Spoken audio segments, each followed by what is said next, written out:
Hey everyone, Nathan here, Absurd Being.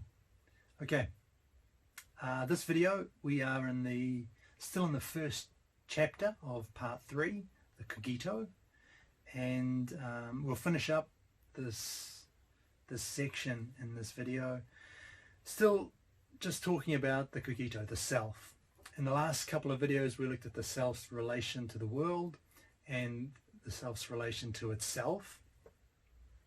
And we found that there's always an element of uncertainty here. We never get to this core guaranteed certitude, this little constituting consciousness which is completely self-transparent, which we know through and through.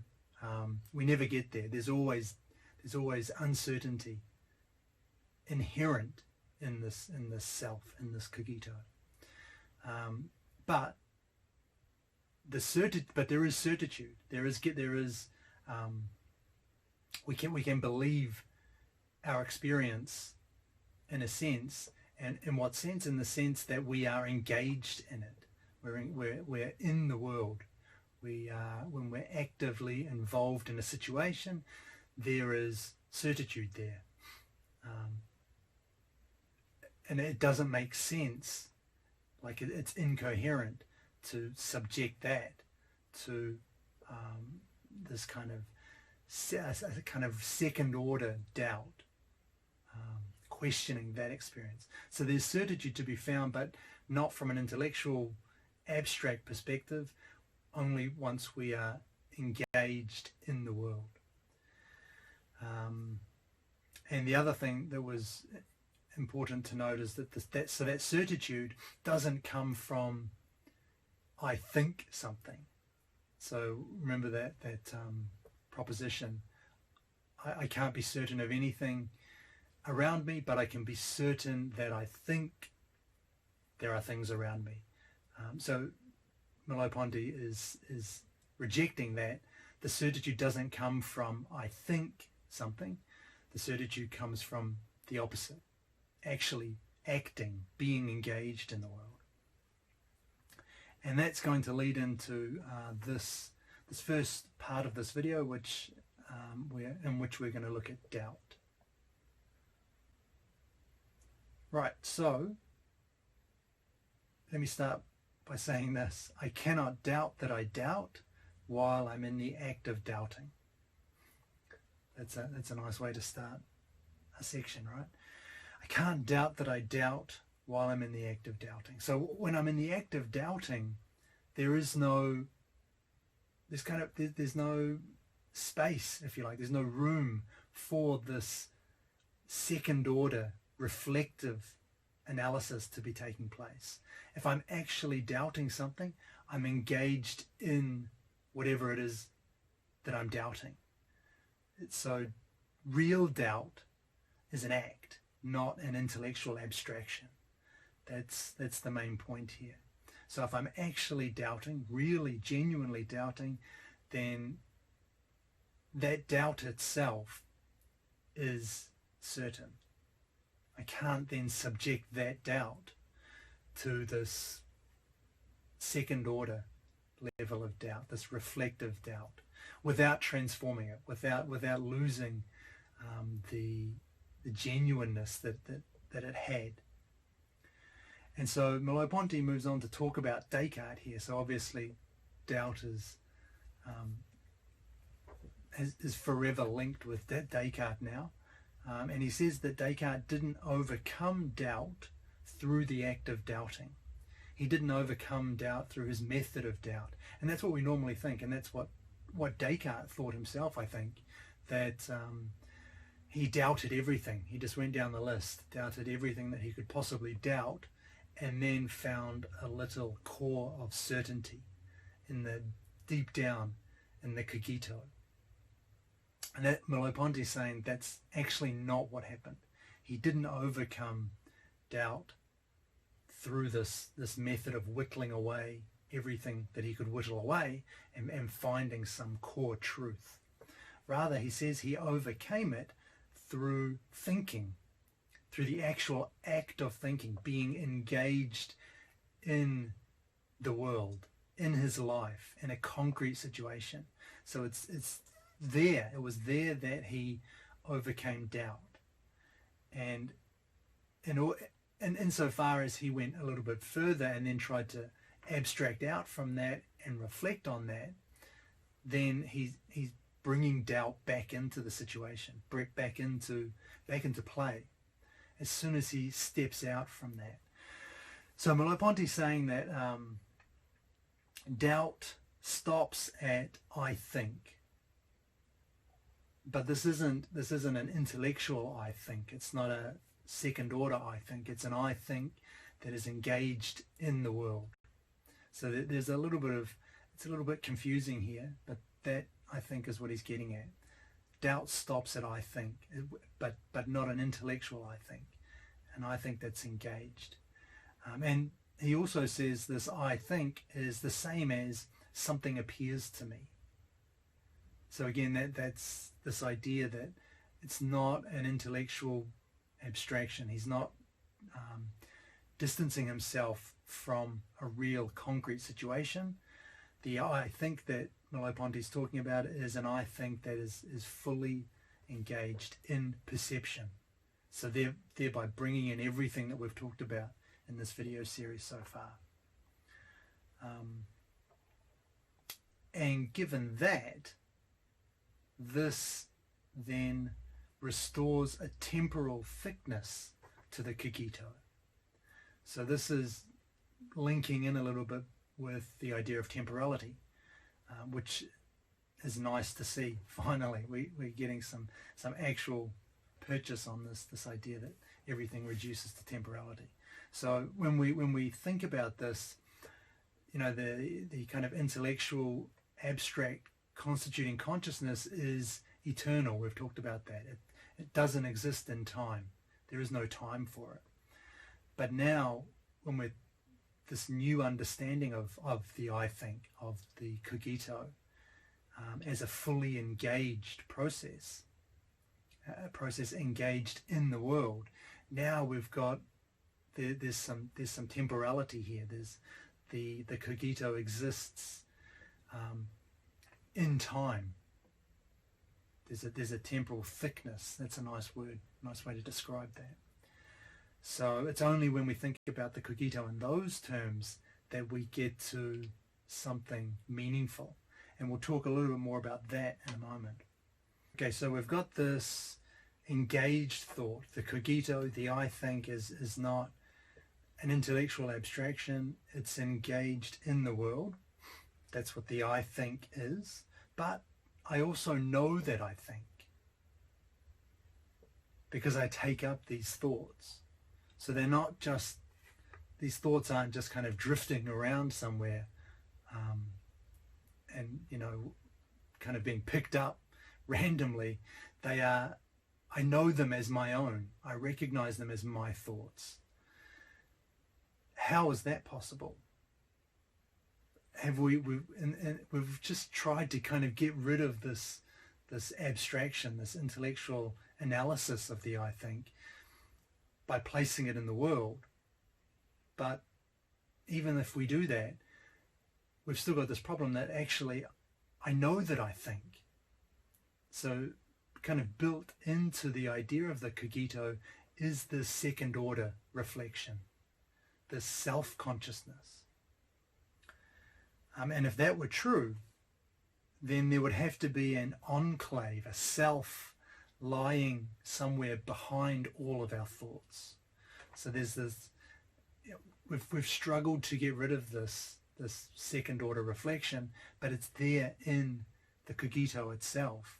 It seems like there must be this core lying underneath all of these thoughts, taking them up as they occur, knowing these thoughts as its own. So that leads Merleau-Ponty to state the problem in this way. The problem is to understand how I can be the one constituting my thought in general, without which it would not be thought by anyone, would pass by unnoticed, and would thus not be a thought, without ever being the one constituting any particular one of my thoughts, since I never see them born in plain view, and since I only know myself through them.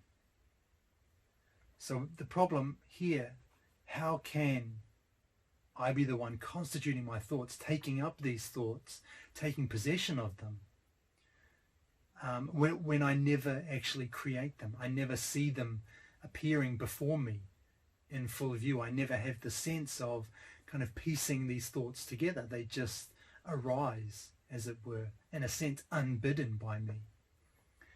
And indeed, he says, I only come to know myself through these thoughts. So there's this kind of separation, apparent separation here, intrinsic to the Cogito. How can we understand this? Well, the way that Merleau-Ponty is going to approach this is by thinking about the way we view the self through language. So to look at this in a bit more detail, Merleau-Ponty discusses the myself as it appears in Descartes' second meditation. So he says, I imagine, along with Descartes, that I think I am. That's the cogito ergo sum. But this I think that I read isn't really me. It's just an idea, it's a concept. And the way that Merleau-Ponty expresses this, it's the myself of every reflecting man. Or he also says it's a second-hand cogito. And it's better to say then that one thinks one is. One thinks one is, rather than I think I am. So what we've got this, when we read about this, when we're thinking about it, when we're reflecting on it, we're not reflecting on the cogito that I am. We're reflecting on, we've already taken a step back, and we're reflecting on an object which is not engaged. We're reflecting on an abstraction. So that's what happens when we read along with Descartes, when we intellectualize this I think. And this happens when we're reading, when we're using language, because language is always forgotten. And another way to say this would be surpassed. That would be how Sartre would express it. And that is to say, we forget that we're dealing with a concept, an idea, not a real thing. So let me give you the quote.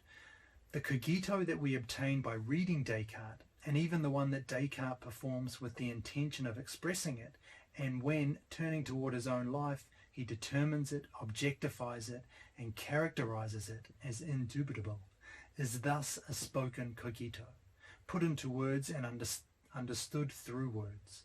It is a cogito that, for this very reason, fails to reach its goal, since a part of our existence, the part that is busy conceptually determining our life and conceiving of it as indubitable, escapes this very determination and conception. So when we've got the, when we're thinking about it, when we're reading about it, when we're intellectualizing about the cogito, it's already this second-hand idea, a second-hand concept. It's no longer the cogito we were looking for, the myself that is engaged in the world, that is a concrete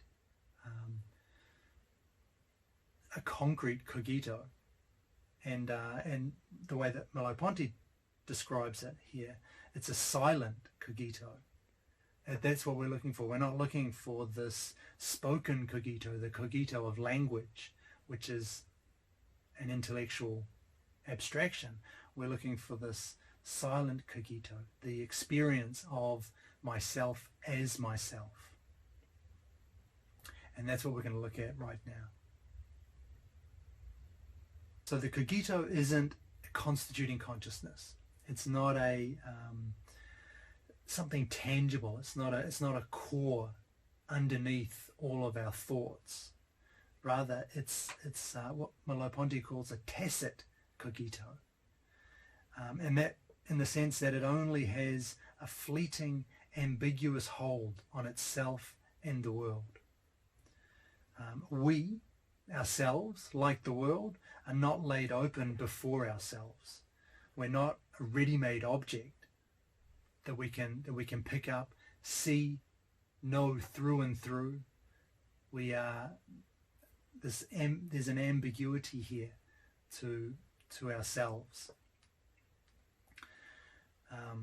and we forget that when we read, when we approach the Cogito through language, because in doing so, we conceptualize it, we create an idea out of it, we turn it into something different, something that we're not looking for. So subjectivity is fundamentally inherence in the world. And so this is just driving back that idea, that non-dualistic approach that Merleau-Ponty's been taking. And so he says there is no heil, no matter, independent of us. Therefore there's no morph, form, the form. So that there's Husserl's references, heil and morph, matter and form. We can't talk about these things the way that Husserl did, as if there's some matter out there, as if there's a form in the shape of a subjectivity giving sense to independent matter and gathering my experience together, unifying it into a whole, into a cogito. We've got to move beyond that type of thinking. And so there's a quote, which I'm going to read, quite a long one, where Merleau-Ponty talks about a landscape that he and his friend are looking at. The landscape touches and affects me because it reaches me in my most singular being, and because it is my own perspective upon the landscape, that I have the landscape itself, and that I have it as a landscape for Paul as much as for me. Universality and the world are at the core of individuality and of the subject. We will never understand this as long as we turn the world into an object, but we will understand it immediately if the world is the field of our experience, and if we are nothing but a perspective upon the world. For then the most secret vibration of our psychophysical being already anticipates the world. Okay, so there's quite a bit in there. A couple of things I wanted to mention. This landscape that Merleau-Ponty is looking out on. It's not an idea. It's not an intellectual. It doesn't have any intellectual signification. And he mentions the Pythagorean theorem as the opposite type of thing. The Pythagorean theorem, which is the same, whether it's discussed, in his words, in Paris or in Tokyo, or whether it was discussed 100 years ago, and it's going to be discussed 100 years from now. It's going to be the same theorem. That's not what this landscape is now. This landscape only has signification here and now. If it's discussed 100 years from now, even if it hasn't changed, it's going to be different, just by virtue of the fact that the time is different. It's a different time, even if it's still me and Paul standing there looking at the same landscape, unchanging. Just tomorrow, there's still it's still not the same landscape anymore. That elapsing time renders it a different landscape. So this isn't, the landscape's not an idea. It's not a concept. It's something which is lived and experienced here and now. And the universality that he talks about in this quote, universality and the world are at the core of individuality and of the subject. So he's not referring to like a transcendent one, a singular kind of being or consciousness. What he means is it's not, he means that the individuality and the subjectivity are not localized in a core. Subjectivity is out there already. It's out there in the landscape. It's in this landscape for Paul not just for me. And so there's like this intersubjectivity.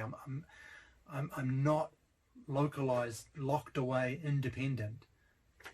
I'm wide open. I'm out there. It's a field that I'm gazing upon, that I'm standing before. I am a field open to this landscape. So there's no sense in which I'm locked away, localized somewhere. The idea that's what he means when he says universal. I'm out there for everybody, for everything. I'm a field in the world, not this kind of localized perception. And that's what he means when he says, when he wants to turn away from this this notion that we approach the world as an object, the way he broke up that word into two. Object, ob meaning something like towards or over, and ject, as I found anyway, meaning to throw. But when you put these together, kind of you get the impression thrown over or towards. So there's this sense of separation, of distance, as if the object is I mean, it's kind of codified in the word. Object is separate from me, over there, outside, and breaking it up like that, hyphenating it, very Heideggerian approach. But in doing that, Merleau-Ponty's emphasizing that's what we're avoiding here. That's not the way we are fundamentally engaged. We're an open, universal perspective, and the world is the field of my experience. And the same idea then applies to the self. And really I made a note. This is the heart of the book. This is the core of Phenomenology of Perception, taking subject-object distinction and treating it as a perspective and a field. So we're dispensing with this, an individual subject and a separate object, and replacing it with this idea of an individual perspective on a field. So we're just getting rid of that dualistic way of thinking. So I'm a perspective, I'm a field of experience, I'm an ambiguous background. That's that tacit cogito. It's not a cogito we can put into words. It's not a cogito we can express through language. As soon as we do that, we've lost what we were aiming for. We're no longer talking about the thing that we thought we were. And there's really no way to get around that, because the cogito is intrinsically tacit. It's a silent cogito. It's an ambiguous background. A background on which the clear, certain, known self, the spoken cogito, Descartes' cogito, appears. And again, like I say, that is a theme that we've seen crop up again and again. There's this background, ambiguous, uncertain, on which the thematic particular appears. And the realization here is that same concept, that same structure applies to ourselves. We usually don't go there. We might be prepared to say, okay, yeah, there's a background out there, things appear on this, a background that kind of recedes into the distance, becomes unfocused, becomes ambiguous. But we would seldom think to apply that to ourselves. But that's exactly what Merleau-Ponty is saying we ought to do. The self has that same structure, tacit and spoken cogito.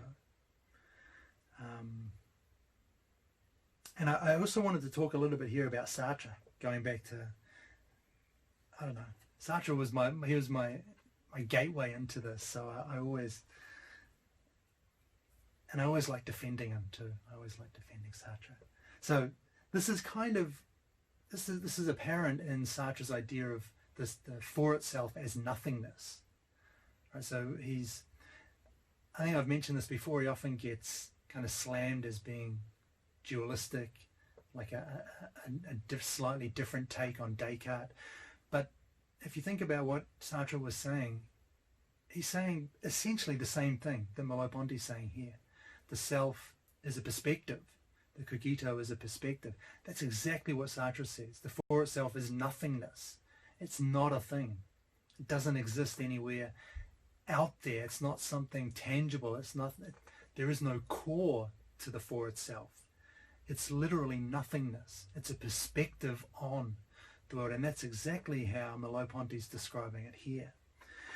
But then Sartre does go on to take up that framework of subject-object, and that's because he places knowledge in that framework. So even though that doesn't exist as such, it's not like a metaphysical reality, if you will. There isn't a subject here and an object over there. What we are is a perspective, an empty perspective. Nevertheless, our knowledge appears in that form, subject-object. And it always will appear that way. And in a sense, it must appear that way. And so when Sartre talks about the subject-object, when he talks about the object, he describes it, and he talks about, you know, us as subjects, the for itself as a subject. That's the way we have to understand it. He's not saying, he's definitely not agreeing with Descartes that there is this kind of mind thing over and above the extended matter over there. That's not the fundamental truth, and yet the way that our knowledge works, the way that knowledge works, is within that framework. So Sartre just takes that up and works with that, whereas Merleau-Ponty he doesn't even want to go that far. He wants to kind of restrict himself to not the way that it appears for us. It does appear that I'm a subject and things out there are objects, but he wants to kind of dispense with that and keep at this deeper level, in a sense. So yeah, that's just my 2 cents on Sartre. So Merleau-Ponty also talks about the cogito as a new possibility of situations. And he talks here about my birth in particular, not having passed away into nothingness like an event in the world. My birth, rather, he says, it's always with me. So getting back to this idea, the cogito is a new possibility of situations, but it doesn't leave the past situations behind. The way that things in the world, the way that events in the world kind of move on with a clean slate at each new moment. Our events for the cogito, our past events are always with us, and what we are is a new possibility of situations. I'm a possibility that's different from the possibility I was yesterday because of the intervening experiences and events. Here's the quote: "I am not a series of psychical acts, nor for that matter a central I who gathers them together in a synthetic unity, but rather a single experience that is inseparable from itself, a single cohesion of life, a single temporality that unfolds itself from its birth and confirms this birth in each present." So this is, again, a kind of a similar way of thinking about it, but in a way from a different perspective. We've talked about the self, the cogito, as a field, as a perspective, but it's also this new possibility of situations. It's a single experience. This is a really interesting idea that I quite like. Our life is not a string of moments put together. It's a single experience. It can't be divided up, inseparable from itself.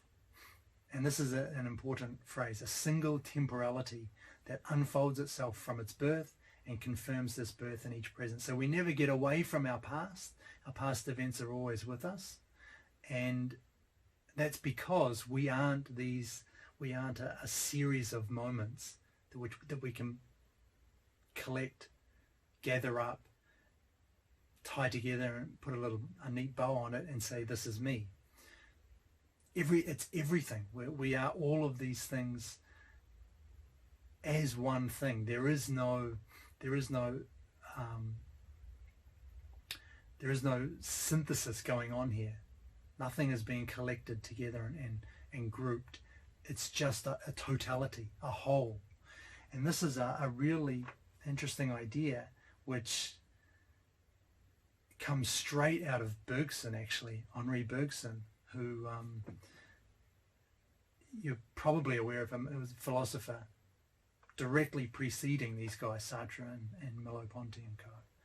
And he talks about duration, and he describes it, that expression. I think Merleau-Ponty uses this. He says the self is a single temporal wave unfolding itself. And that very expression, I've just read it in Bergson's Creative Evolution. He talks about life, I think, as a temporal wave.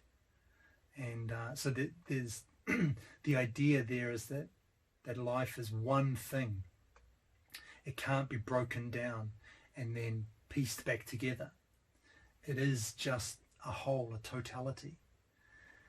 And so this, in particular, thinking about it in this way, the Cogito is a single life, a single cohesion of life, grounds the Cogito in temporality.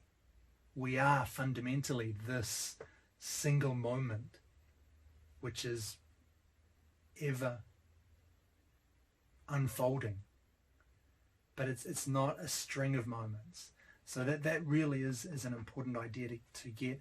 And although Merleau-Ponty doesn't stress it, for some bizarre reason he doesn't highlight this in the book. It's like a single sentence, the importance of temporality here. But it seems like this is what the whole book's been building towards, grounding everything in temporality. And here we have it. The Kagito, the self, isn't these punctuated moments. It's spread out. It's a whole, a single cohesion of life unfolding, and that is fundamentally temporality. It's fundamentally temporal. So I don't know why he doesn't stress that here, but perhaps he'll stress it obviously he'll definitely talk about it in the next section, but it seems important for his whole project to ground the Cogito in temporality right here when we've just explicated this great idea that we're a single temporality unfolding from our birth. Following Descartes by doubting everything only gets us to the non-human ground by which we are not in the world. So if we go down that same road that Descartes took, the method of doubt, stripping away everything that we can feasibly doubt, what we find is not the Cogito we were looking for. We don't find the self that we were looking for. We find this abstract, intellectualized concept, the spoken Cogito. So I'm just going to finish up here with a quote, another quote, quite a long one, to illustrate the non-dualist nature of Merleau-Ponty's thought here. If the subject is in a situation, or even if the subject is nothing other than a possibility of situations, this is because he only achieves his ipseity by actually being a body, and by entering into the world through this body. If I find, while reflecting upon the essence of the body, that it is tied to the essence of the world, this is because my existence as subjectivity is identical with my existence as a body and with the existence of the world. And because ultimately the subject that I am, understood concretely, is inseparable from this particular body and from this particular world. The ontological world and the body that we uncover at the core of the subject are not the world and the body as ideas. Rather, they are the world itself condensed into a comprehensive whole, and the body itself as a knowing body. And that really just tying everything back in about perspective, tying it back in with the body and with the world. We aren't this isolated knowing subject. We are fundamentally engaged with a body in a world in such a way that we don't appear to ourselves as an object, as something we can know. We aren't transparent to ourselves. We are this tacit Cogito. I love that phrase. All right, summary. So in this video we've finished talking about the Cogito. And the first question we asked ourselves, how can I be constituting my thoughts in general while never actually creating any one thought? And the answer was that there are two types of Cogito, basically. There's the spoken Cogito. This was Descartes' Cogito as an idea, as a concept. That's the Cogito that we find in language. But there was this other silent Cogito. And that great expression, tacit, the Cogito as a fleeting, ambiguous hold on itself and on the world. And that meant this was fundamentally non-dualistic. So, and this is an idea pervading the whole book. We're transitioning from subject-object to perspective-field. The silent Kagito was a new possibility of situations. There was another way of thinking about it. Not just kind of moving away from the perceptual side of the Cogito being thrown in the world, but it's also this new possibility of situations. And that led to that interesting expression, we are a temporality unfolding itself. And that grounded the Cogito ultimately then in temporality. And I alluded to Bergson's duration there, which is a very interesting idea in itself. And finally, the silent Cogito was deeply connected with the body and with the world. So again, just emphasizing that non-dualistic attitude that Merleau-Ponty is bringing to philosophy. And that is the Cogito.